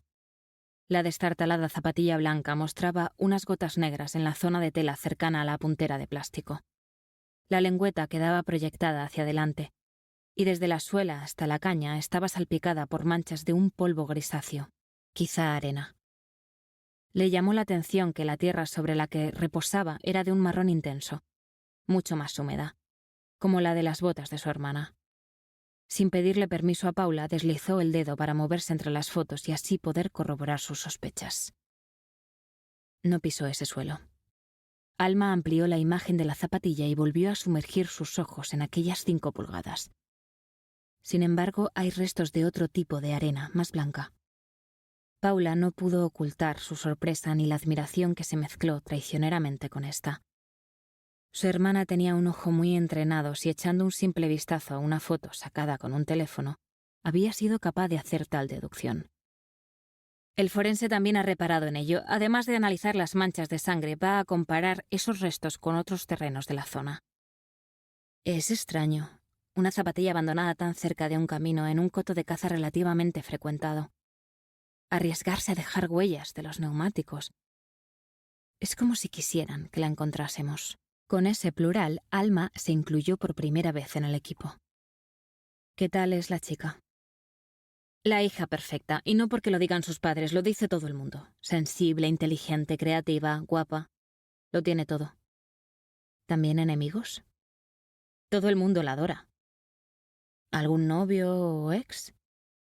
Había roto hace más de un año con un chico de su clase, Iván Valero. Amigo de mi hijo de toda la vida, muy a mi pesar. Dejó el instituto este año. Es una joyica. ¿Qué hacía con un chaval así? Eso se pregunta todo el mundo, en especial Lázaro Villalba. Supongo que el atractivo de los chicos malos no entiende de épocas. No, solo de chicas con encefalograma plano. ¿Qué hay de su móvil? Según la compañía telefónica, el flujo de datos se detuvo a las 9:12 de la noche de la desaparición. ¿Tenéis su última posición? Sí, sabemos que se apagó en la calle San Juan.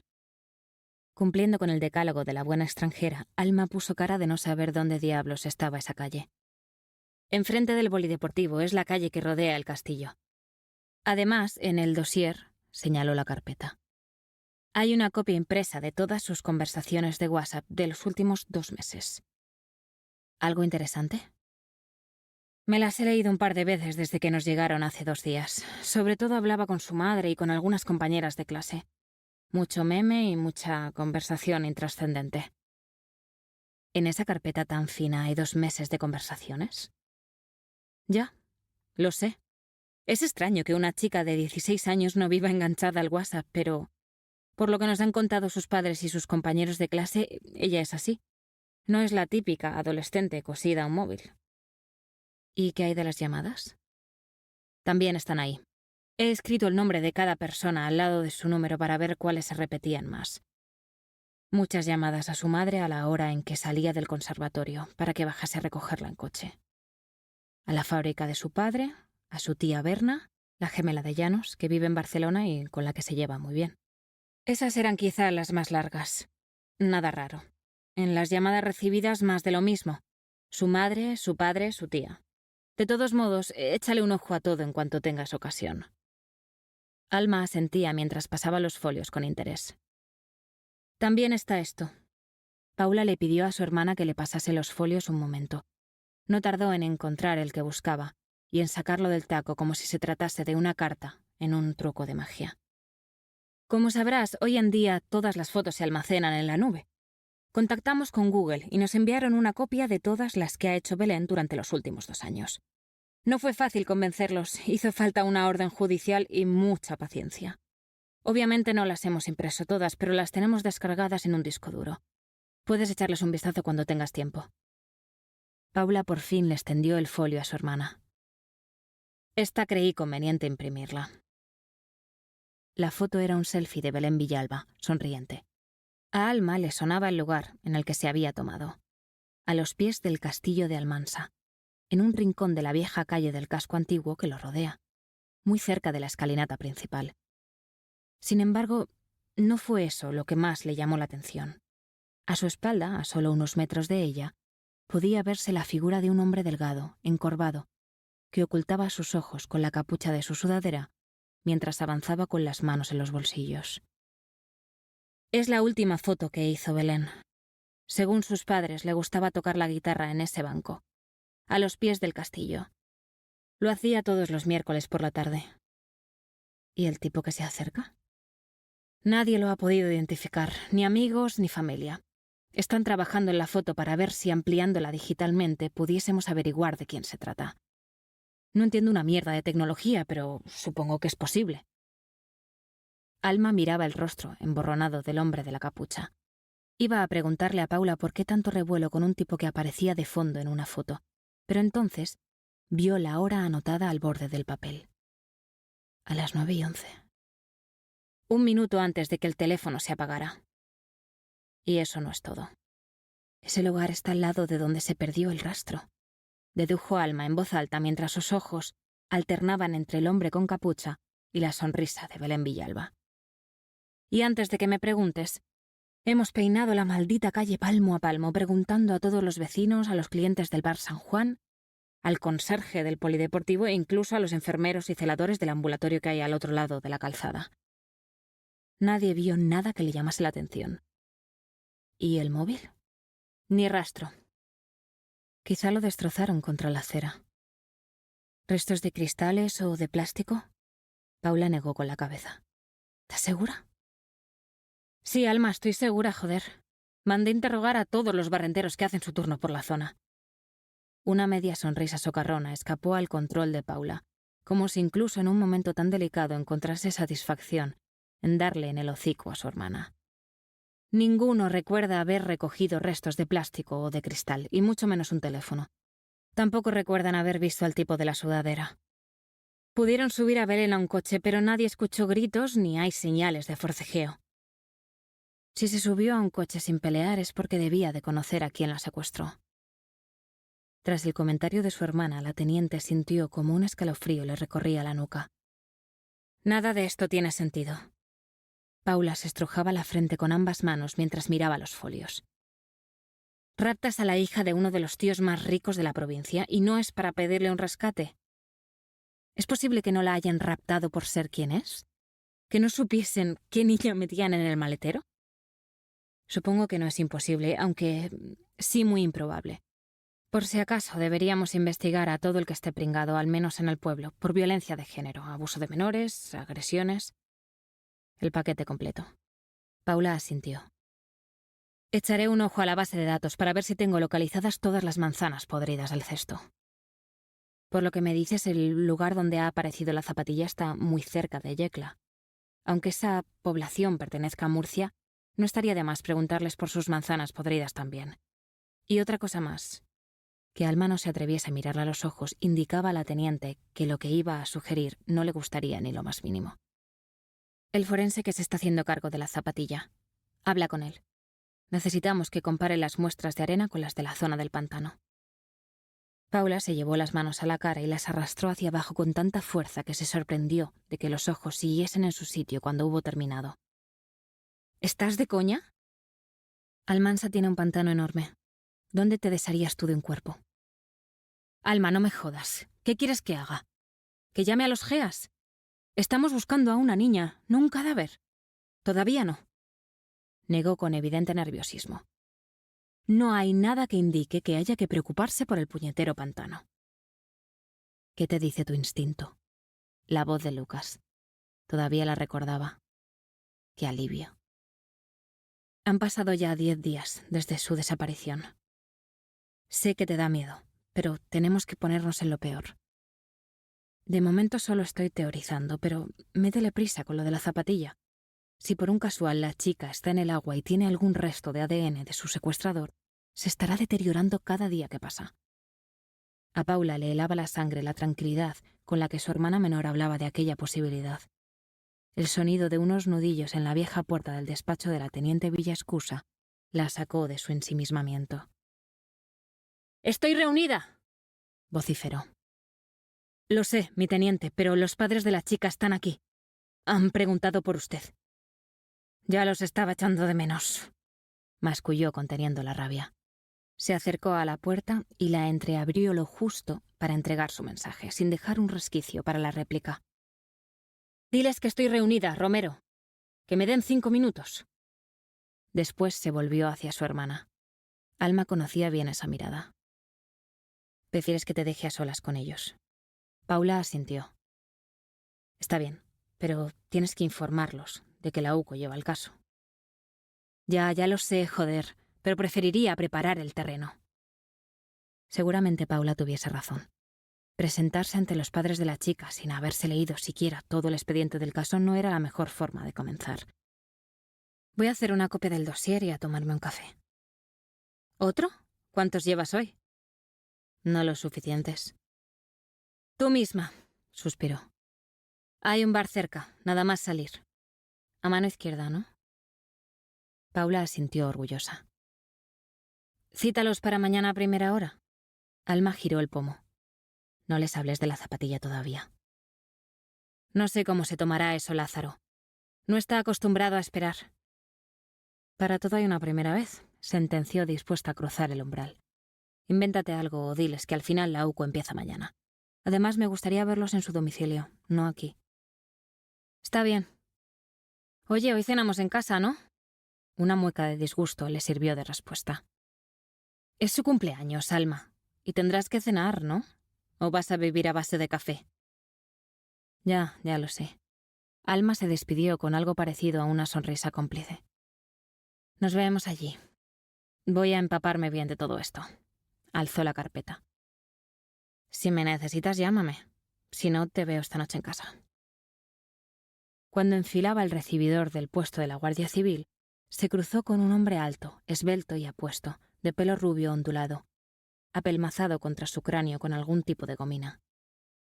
Su apariencia juvenil luchaba contra sus marcas de expresión y solo permitía estimar que estaba entre los 40 y unos bien llevados 50.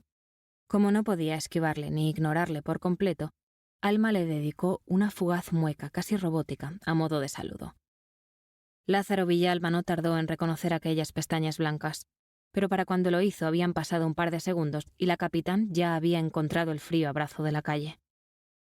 El empresario se quedó contrariado, mirando hacia la entrada, por si acaso Villalba volvía sobre sus pasos para hablar con ella. Alma aceleró el ritmo hasta girar la esquina. El bolsillo de su vaquero comenzó a vibrar. El coronel recibió por saludo un seco «Dime». «¿Qué tal todo por allí?» «Pues quitando que hace un frío de 3 pares de cojones, que mi hermana lleva de morros toda la tarde y que tengo a mi madre preocupada por la cena de esta noche, al menos sigo viva». «En peores plazas has toreado. Pero usad cuchillos de punta redonda por si acaso». Velasco intentaba bromear, pero Alma no se encontraba de humor. No necesitaba verle la cara para constatar que seguía molesta con él. «Oye, tengo mucho trabajo y me imagino que no me has llamado para preguntarme por el frío o por la cena, así que puedes ir al grano». «Qué malo es conocerse. He hablado con la psicóloga de la que te hablé. Tienes la primera cita el lunes a las 4 de la tarde». «Qué tierno. Me recuerda cuando mi madre me llevaba al pediatra». «Vamos, Alma. Sabes de sobra que tú no la habrías llamado tan rápido». «No la habría llamado, ni rápido ni despacio». «No hay tiempo para gilipolleces, Ángel. Hay una chica desaparecida. Investigar es tan importante como seguir estable. Tú mejor que nadie deberías saberlo. Necesito que te lo tomes en serio». «Eso es que va a pasar lista, ¿no?» «Naturalmente. Se llama Rebeca La Parra. Ahora te mando por WhatsApp la dirección de la consulta. El lunes 14 a las 4. No lo olvides». «Sí, papá». «Y ten cuidado. Ya conoces el dicho. Cuando el mal viene de Almansa, a todos alcanza». Colgó el teléfono y sobre la barra, mientras seguía dándole vueltas a la frase que el coronel le acababa de decir, el camarero que llevaba un rato pendiente de su única y exótica clienta le dijo que parecía cansada, que sus ojeras pedían un café a gritos. «Uno bien largo, por favor, como mi día». 7. La prueba más grande de que Alma no había vuelto a casa con el cumpleaños de su madre en mente era que en su maleta no llevó pendientes, ni tacones, ni una blusa bonita, ni siquiera sombra de ojos. Tampoco un regalo. Pondría el viaje y el trabajo como excusa y le compraría el típico perfume despersonalizado en el Druni de la plaza del mercado. «Paula», la llamó desde el aseo al oírla caminar por el pasillo. «Dime». La escaneó de arriba abajo, aprovechando la altura que le daban sus botas con un poco de tacón. «Me he dejado las pinturas en Madrid. ¿Tienes algo por aquí?» Los años no habían enseñado a Paula a esconder la satisfacción que le producía que su hermana tuviese que pedirle ayuda. Fue a por su bolso y dejó sobre la tapa de la taza del váter un neceser de Carolina Herrera. Alma abrió la cremallera con suma delicadeza. Más que una bolsa con cosméticos, parecía que estaba manipulando algún tipo de explosivo plástico. «Anda, trae», se lo arrebató de las manos. «Ya sabes que maquillarme nunca ha sido mi fuerte». «Recuerdo la cara que ponías cuando me veías hacerlo. Te quedabas ahí parada en silencio mirándome con cara de tonta». «Oye, que yo tengo todos estos potingues en casa, lo que pasa es que me da pereza echármelos». «Mucho más desde que no está Lucas». «¿Qué es eso?», preguntó recelosa. «Un corrector. ¿No quieres que te disimule la mancha?» «No, no hace falta». «Vale, perdona. Es que recuerdo que solías cubrírtela». «No lo hago desde el instituto. Centrémonos en el paquete básico. Ojos y labios».